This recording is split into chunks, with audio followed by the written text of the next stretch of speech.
Alafu wewe jua hakuna mtu yote mwenye hukuja kwa life yako kwa hii dunia by mistake.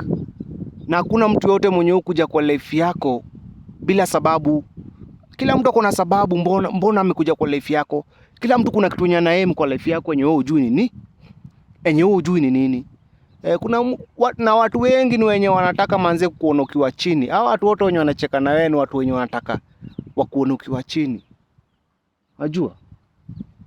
Si kila mtu anakutakia, si kila mtu mwenye anacheka na wewe ako pande yako maiji.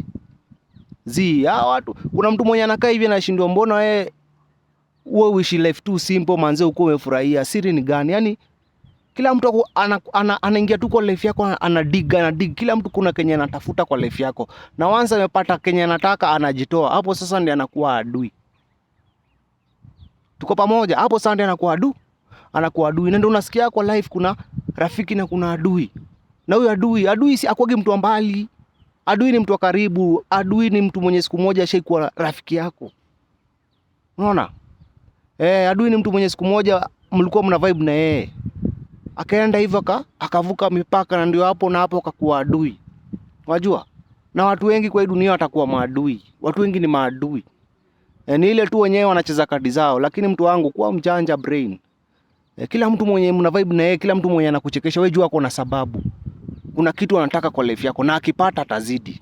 Trust me.